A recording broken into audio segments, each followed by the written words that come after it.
Hi అండి. అందరికీ నమస్కారం. ఈరోజు మనం కన్‌స్ట్రక్షన్ పార్ట్‌లో భాగంగా మనం ఇక్కడ బేస్‌మెంట్ చూస్తే ఇదొక కాంక్రీటు టెస్టెడ్ క్యూబ్స్ అండి. అంటే మనం ఏదైనా సైట్ దగ్గర కాంక్రీట్‌ని టెస్ట్ చేస్తామాట. 0.5 0.15/0.15/0.15 అంటే సుమారుగా 6 అంగుళాలు బై 6 అంగుళాలు బై 6 అంగుళాల సైజ్ క్యూబ్ మాట ఇది. మనం ఏదన్నా పెద్ద వర్క్ చేస్తున్నప్పుడు ఆ కాంక్రీట్‌ని తీసి కొంత ఈ సైజులో మనం టెస్ట్‌లు చేస్తాం. ఇది ఇంజినీర్స్‌కి అందరికి సివిల్ చదివినోళ్ళందరికీ ఐడియా ఉంటది. మిగిలినోళ్ళకి ఐడియా ఉండదు. ఆ క్యూబులీనన్నీ కూడా మనకి నేషనల్ హైవే వాళ్ళు టెస్ట్ చేసి పక్కన పడేసిన క్యూబ్స్ అన్నీ కూడా వీళ్ళు చక్కగా బేస్‌మెంట్ వేస్తున్నారు. ఇది నాకు చాలా కొత్తగా అనిపించిందన్నమాట. నిజంగా మన తాపీ మేస్త్రులకి హ్యాండ్స్ ఆఫ్ చెప్పాలి. అవి ఇంచుమించు 6 అంగుళాల సైజు. 6 అంగుళాల సైజ్ తోటి మీరు చూస్తే ఇక్కడ క్యూబ్స్ పెట్టేసి మనకి బేస్‌మెంట్ కట్టేస్తున్నారు. ఇది రేకుల షెడ్‌కి మాట. Temporary structure. పర్మనెంట్ స్ట్రక్చర్ ఏం కాదు. నిజంగా నాకైతే చాలా ఆశ్చర్యం అనిపించింది. అందుకని ఇది రికార్డ్ చేశానమాట. మీరు చూస్తే ఇక్కడ సుమారు ఒక 800 బ్లాకుల దాకా ఉపయోగించారు. మనకి 800 బ్లాకులంటే ఇవి వేస్ట్‌గా పడేస్తారన్నమాట. టెస్ట్ చేసి దేనికి ఉపయోగించరు. కానీ వీళ్ళు బాగా బేస్‌మెంట్‌కి ఉపయోగిస్తున్నారు. ఇందులో మనం ప్రోస్ అండ్ కాన్స్ ఏంటనేది కూడా మొత్తం చూద్దాం. చాలా ఇంట్రెస్టింగ్‌గా ఉంటది. పూర్తి వరకు చూడండి. ఫస్ట్ అసలు వీటిల్ని ఏంటంటే లోపల బేస్‌మెంట్ ఫిల్లింగ్‌లోకి వాడొచ్చు. బేస్‌మెంట్ ఫిల్లింగ్‌లోకి గానీ, లేదంటే ఏదన్నా రోడ్లకి అంటే ఏదన్నా వాటర్ స్టాగ్నేట్ అయిపోయిన ఏరియాలకి కొంచెం సాయిల్ గట్టిపడడం కోసం ఇవి నేలలో వేసి తొక్కచ్చు. కొంచెం స్ట్రాంగ్‌గా ఉంటది. బేస్‌మెంట్‌లో కూడా ఎయచ్చు. అలా కాకుండా వీళ్ళు డైరెక్ట్ బేస్‌మెంట్ కడుతున్నారు.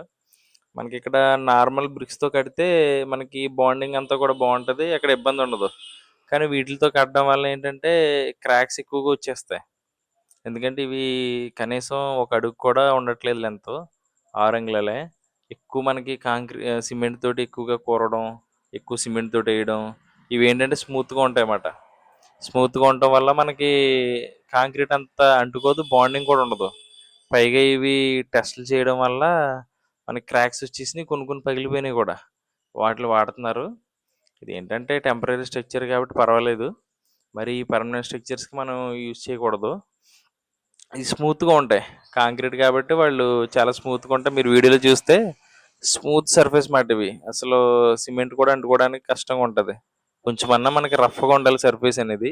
అప్పుడే మనకి సిమెంట్ తోటి ఆటిలతోటి బాండింగ్ ఉంటది.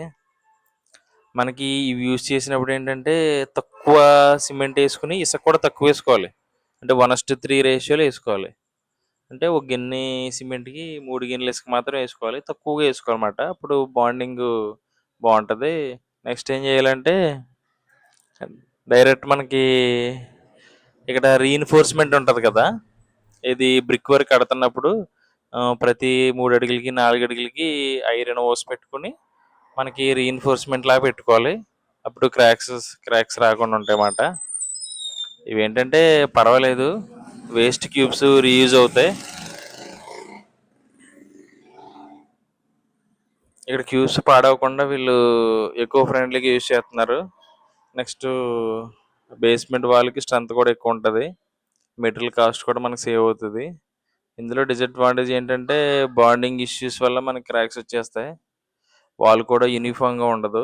అంటే ఎగుడు దిగుళ్ళు ఉంటుంది అన్నమాట.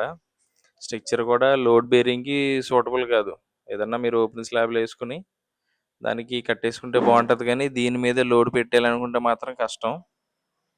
ఇలాంటి క్రియేటివ్ ఐడియాస్ చూడడం చాలా రేరు. కానీ సివిల్ ఇంజనీర్ సూపర్వైజన్లో తప్పనిసరి.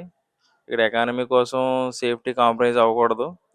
మనం ఎప్పుడు కూడా సేఫ్టీకి మొదటి ప్రాధాన్యత ఇవ్వాలి. ఇలాంటి కన్స్ట్రక్షన్ వీడియోల కోసం మన ఛానల్ని లైక్ చేయండి, సబ్స్క్రైబ్ చేయండి. Thank you all.